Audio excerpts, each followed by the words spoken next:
Salut, Tone. I am Matt from the Note Block Collective, and we are back in Search and Rescue 4.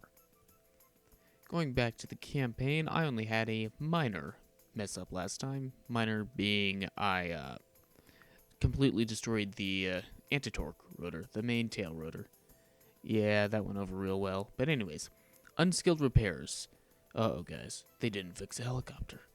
This is gonna be bad. This is really, really bad. You guys don't know how bad this is. If they didn't fix that rotor, I can't do anything now. Never mind.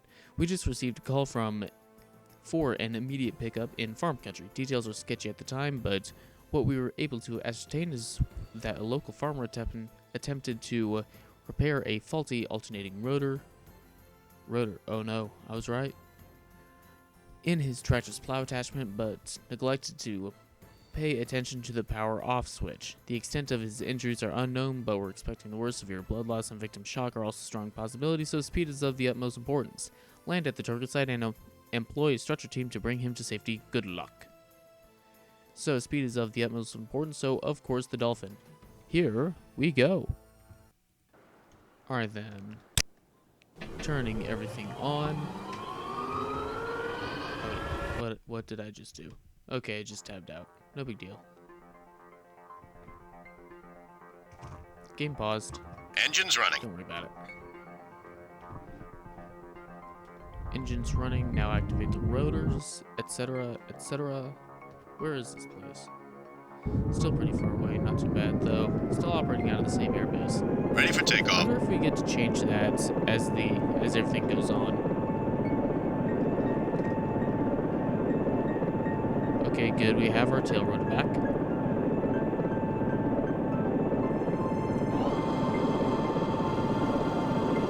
Gears up.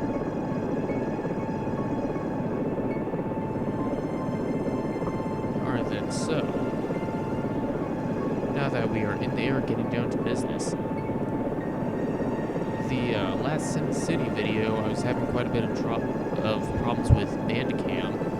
It thought I wasn't registered with Bandicam, so I had to go in and re-register it, like reapply it and whatnot. So hopefully it's fixed. I think it is for this video at least.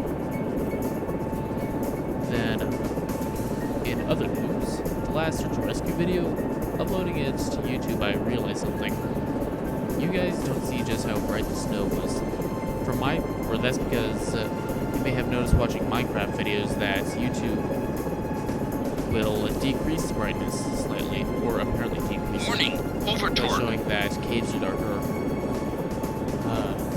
Not a day goes by that I do not get overtorque. Warning, But in my overtorque. case, it made the snow brighter. I thought I already turned it down. Shut up. But anyways, what was I talking about? Oh yeah, the brightness. My last video was incredibly bright.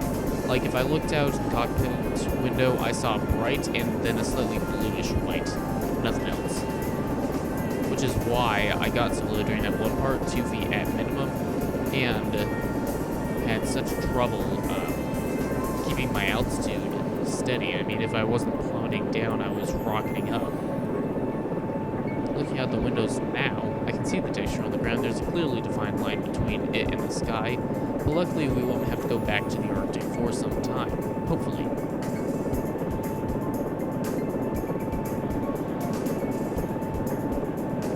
See, man, during that whole operation, I didn't get any lower than about 70 feet.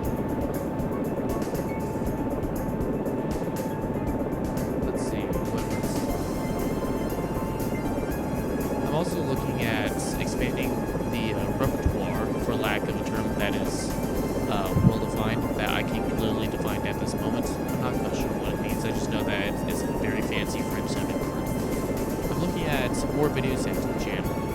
However, so far I've been met with a loss of discs. The one video, or the one game I really do want to show, which I'm not going to say as of yet, I have lost the disc to at least play disc, which is the important one, considering I dig all these out of old dusty boxes. So that'll go up as soon as I find the disc or a replacement.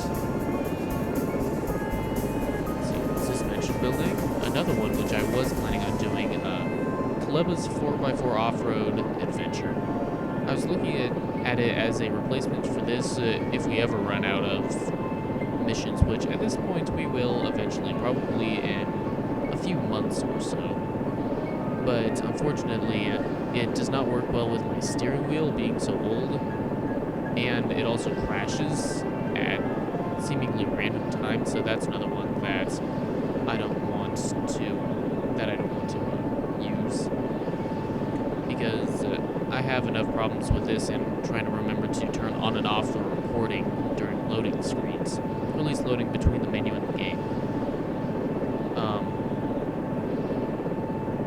Yeah, so that one's not going to happen, which is too bad, because Off-Road Adventure is a real fun game. It's kind of where you're put on the ground and you're told to find a bunch of flags, and you're given different means to find them based on how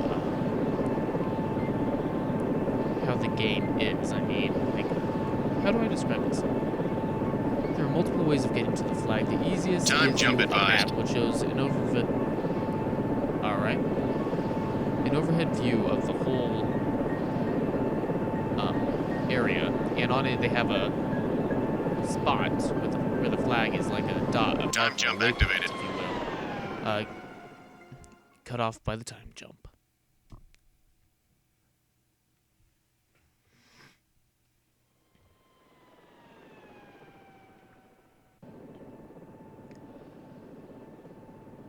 Okay, so you would be given just a marker. Okay, good. We don't have to go through like blinding snow for this. What is the weather here anyway?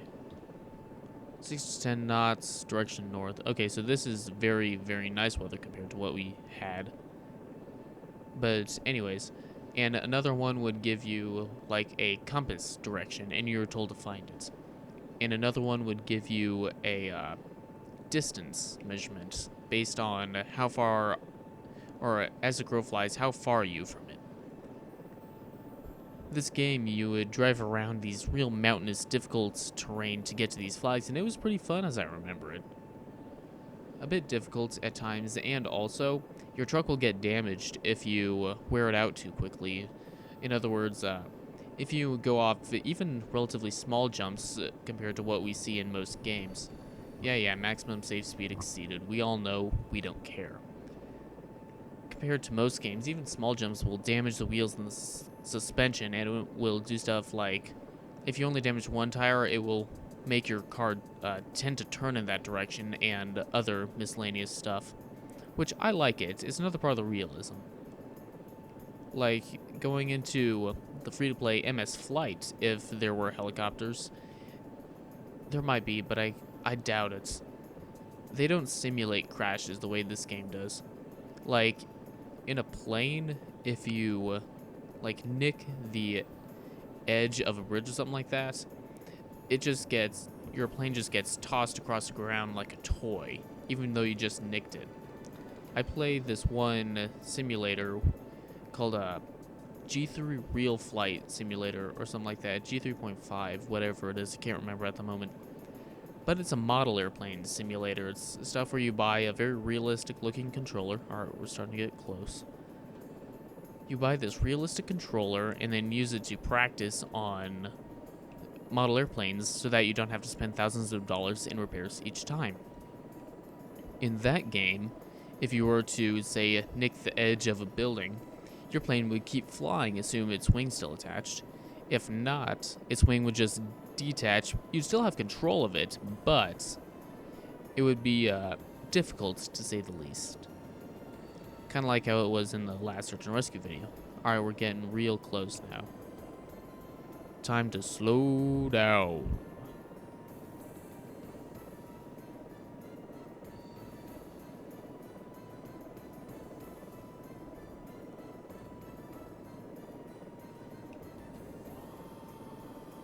Okay, 0.1 nautical miles. Gears down.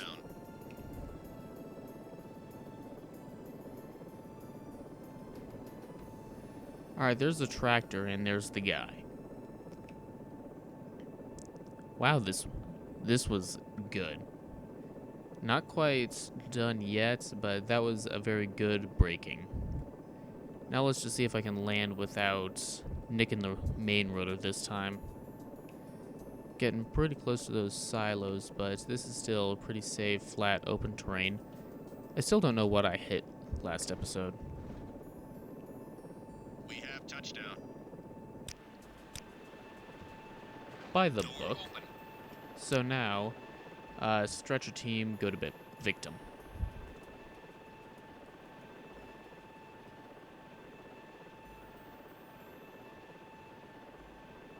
There they are.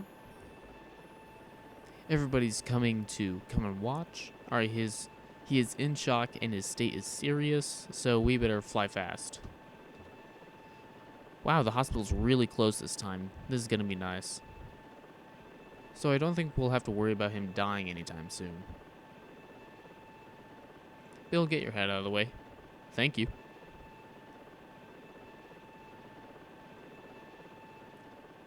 Alright, they're back in the helicopter, even though we can't actually see back there. So, Door closed. close the door, Ears up. and then we just have to do a hop, skip, and a jump, and we're at the hospital.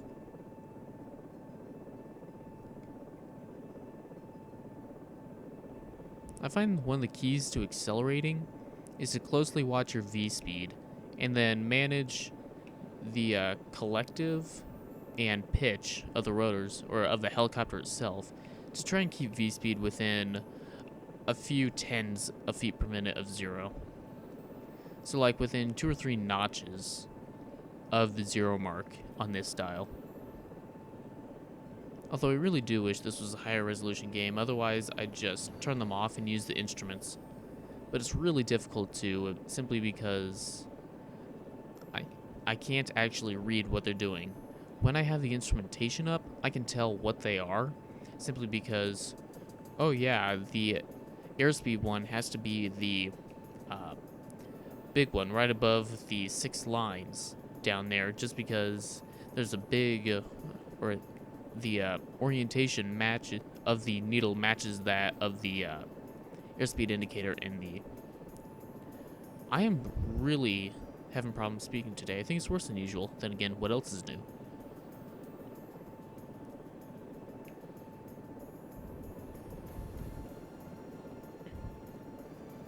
Also, going back to an earlier point I made on the way out here, in the last SimCity 3000 video, the one I uploaded, I'm not sure when I'll upload this, but at the time of recording, I recorded and uploaded that video this morning.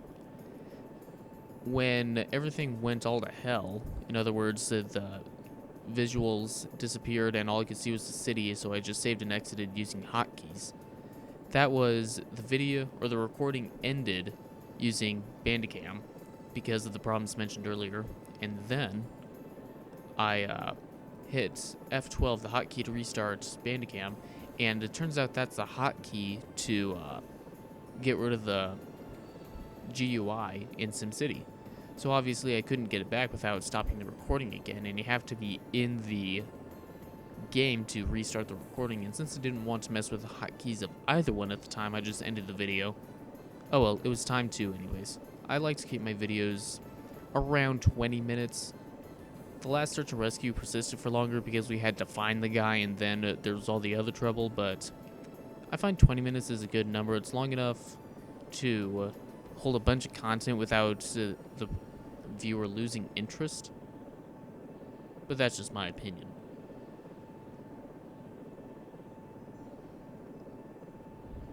Also, speaking of SimCity, back when I rendered the first SimCity videos, everything was playing really, really fast, and I couldn't hear any of the sound just because that's how the rendering of the video goes. And it actually makes it look like I know what I'm doing. Alright, trying to keep my V-speed ordinary, normal. Actually, I should probably be going down at this point. Kind of like the direction where... Whoa. Great. I have no idea what that noise is. Not even sure if you guys can hear it. Probably can't because Bandicam's just recording with the... I am losing control of this. But apparently I went too fast and down or something like that. Or I'm not sure what happens, but now I have the wind howling in my ear. shield.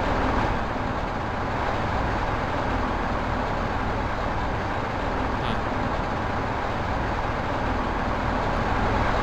Oh well. So now let's try and not crash.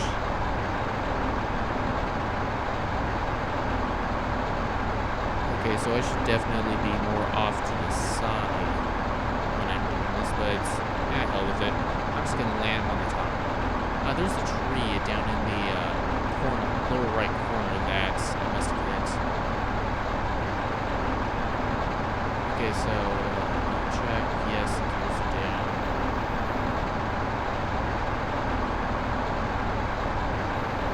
Come on, come on.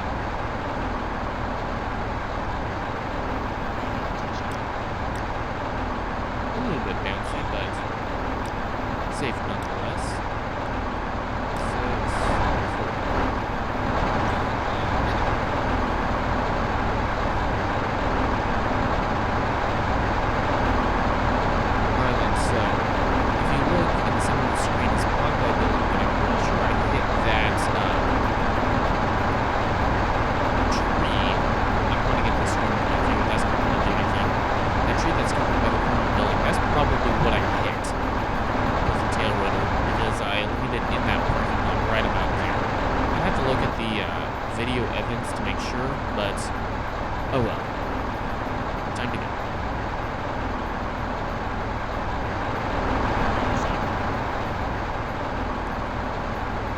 Wow, there are power lines right there. Well, time to go.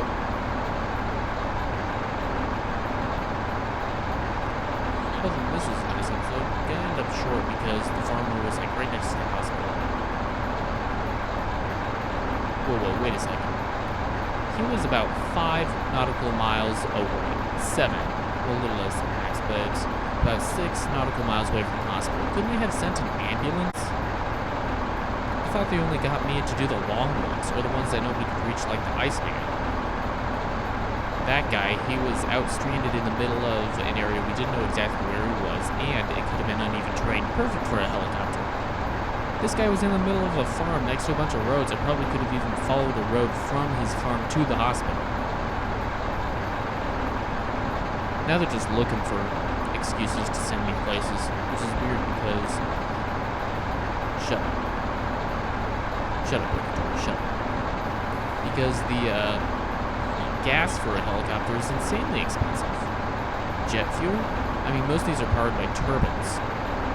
Especially this one, I think. I'd have to look at the stats of the helicopter to make sure, but still.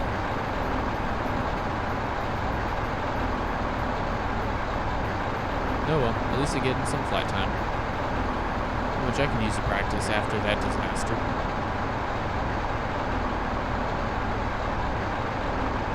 Oh dear, we're getting awfully close. Not as close as the ice episode, but still. Yes, I know it's over-torque. Nobody cares. And again, my insistence on over-torque might be that what's causing that really annoying noise, which it just can't move on where it's supposed to be. Oh well.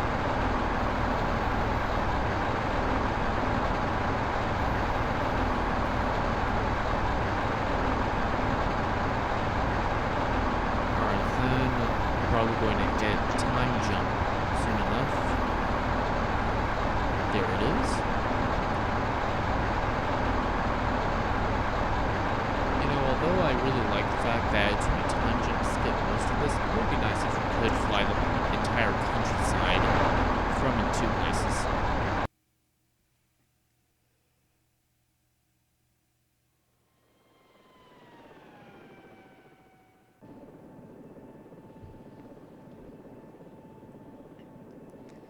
Yeah, besides, this train wouldn't even be that hard to fuse to the other. But, oh well, these were made on CDs, so they couldn't have that much space. Unless if you're Battlefront or Battlefield, I always get the two confused. 1942. It came, I got a special edition a long time ago, and it came with 8 discs. That's an insane amount. I'm used to no more than 2, maybe 3. Battlefield 1942. That's a game that they should remake. No, if they're going to remake any of them, it needs to be 2142. That was my favorite Battlefield because of one thing: Titans. Anybody that plays Battlefield 2142 still knows that Titans are the only thing keeping the game's servers up, simply because no other game has it. For the uninitiated, what Titan mode is where you were given a gigantic map. Huge map. I think the largest they used was Highway Tampa, and that was 15 kilometers squared, something like that. But insanely large maps. And each team is given a giant floating battleship called a Titan. These things are bristling with guns. They have 4 anti-ground turrets on the bottom and then 2 anti-air turrets on the top. And they also act as a carrier, having both these rocket pod things that can be used to deploy troops, kind of like the how you summon mercenaries in StarCraft 2, how they'll just rocket down in these pods, which will then deploy. Kind of like that, except as a player in it, you control where the pod goes, which is really cool. Then they also have like a gunship, which is part helicopter, part airplane, all badass. There was also transport, which I just loved flying. I was a huge team player in 2142, in all the Battlefield games, really. In fact, I think that's just kind of my playstyle, just being support. I can't tell you how many times I've been medic. But anyway, back to Titan mode before we land. Then these two battleships would go up against each other by trying to capture these missile silos, which were placed where flag points would be normally, most of the time. But these missile silos, every so often, would launch a missile towards the opposing forces' Titan, lowering the shields. Once the shields were down, the troops would then invade the Titan, making it so that, or attempting to blow up its core using some sort of explosive, which was amazing because then you'd get these real close quarters infantry battles right outside of a giant vehicle battle, and the transition between the two is amazing. It's a little more detailed than that, but I might go into that in a future video. For now, I need to concentrate on my landings, as they obviously need improvement.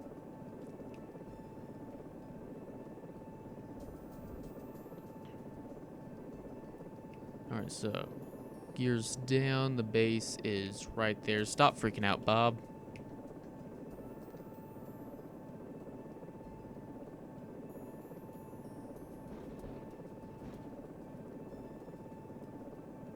We have touchdown. Mission completed. By the book. Awesome. Alright then. So now flying over 135 KIAS with gears down, maximum safe speed exceeded. Nobody cares. It was a success. The guy's in the hospital. No idea how he's doing. Don't care. I did it. So anyways, I'm Matt from the Note Block Collective. Just to restate, to remind you again, because I really like hearing my own name. Maybe. And Gis Revido.